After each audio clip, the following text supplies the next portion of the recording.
नमस्कार मित्रों, आप देख रहे हैं पॉलिटिक्स पे चर्चा। जिस तरीके से इंडिया की प्रधानमंत्री नरेंद्र मोदी के नेतृत्व में भारतीय जनता पार्टी या एनडीए तीसरी बार सरकार बना सकती है, इसमें किसी को शक नहीं होना चाहिए।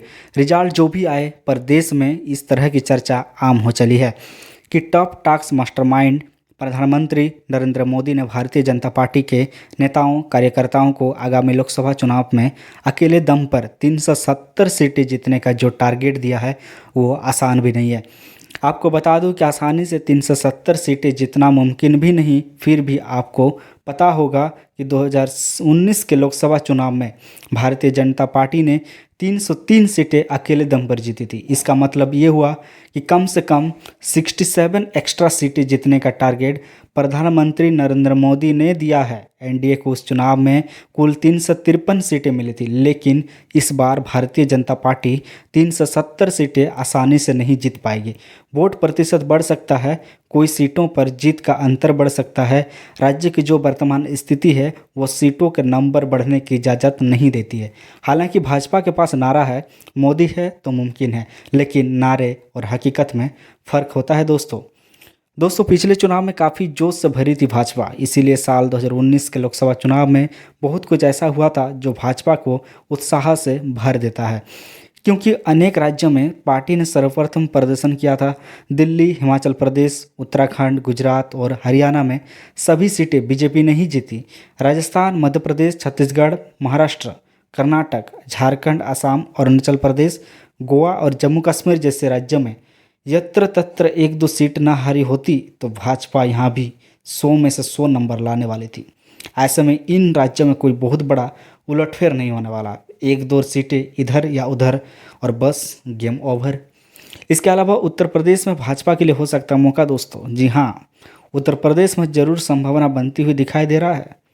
2019 के चुनाव में समाजवादी पार्टी और बहुजन समाज पार्टी, राष्ट्रीय लोकदल जैसी पार्टी एकजुट होकर चुनाव लड़ी है दोस्तों, तब भी एनडीए 64 सीटें जीतने में कामयाब हुई थी। इस बार राष्ट्रीय लोकदल एनडीए का हिस्सा है और सपा बसपा अलग अलग चुनाव लड़ रहे हैं, आपको बता दे रहे हैं। तो तय यह है कि मतों का बंटवारा होगा, लेकिन इंडिया गठबंधन में शामिल समाजवादी पार्टी और कांग्रेस उत्तर प्रदेश में क्या गोल खिलाएंगे कुछ पता नहीं है दोस्तों। सपा अध्यक्ष अखिलेश यादव सोमवार को राहुल गांधी की यात्रा में नहीं शामिल हुए हैं। कहा जा रहा है कि सीटों के बंटवारे को लेकर ये स्थिति बनी हुई है। आगे क्या होगा समय बताएगा दोस्तों। उत्तर प्रदेश में लोकसभा की सर्वाधिक 80 सीटें हैं, ऐसे में भाजपा के लिए यहाँ मौका भी तो है। इसके अलावा महाराष्ट्र में लिटमस टेस्ट हो सकता है, भाजपा का दावा है दोस्तों। आपको बता दे रहे हैं बिहार की कुल 40 सीटों में से एनडीए ने 39 सीटें जीती, लेकिन भारतीय जनता पार्टी को सिर्फ 70 सीटों पर जीत मिली थी। यहाँ स्थितियाँ लगभग वैसी ही है, तो भाजपा की सीटें बढ़ने की संभावना न के बराबर है। जी हाँ दोस्तों, महाराष्ट्र में भी बीजेपी अधिकतम सीटें जीत चुकी है। कर्नाटक में आपको बता दे रहे हैं कि 28 में से 25 सीटें बीजेपी के खाते में है, तो यहाँ भी नंबर नहीं बढ़ने जा रहे। कुछ कम हो जाए तो कोई आश्चर्य की बात नहीं होना चाहिए इसमें।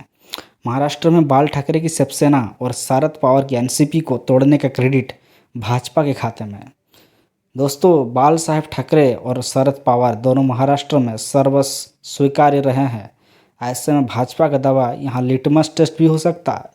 ये देखना काफ़ी रोचक होगा कि महाराष्ट्र की जनता किस पर अपना प्यार लुटाती है दोस्तों। इसके अलावा मित्रों, राज्य में भाजपा को भी उठानी पड़ सकती है मुश्किलें, क्योंकि दक्षिण भारतीय राज्य तमिलनाडु, केरल, आंध्र प्रदेश भाजपा के लिए अभी भी मुश्किल बनी हुई है।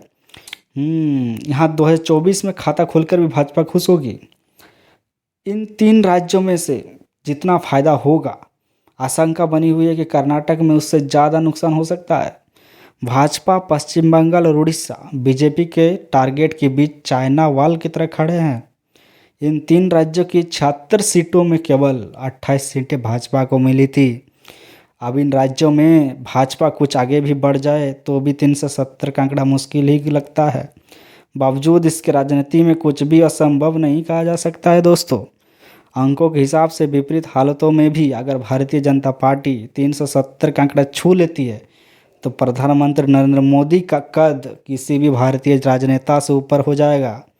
दोस्तों, क्योंकि जिस तरीके से मोदी देश और अंदर और बाहर परफॉर्म कर रहे हैं वो आसान तो एकदम नहीं है, इसीलिए उन्हें टॉप टक्स मास्टर कहा जाता है।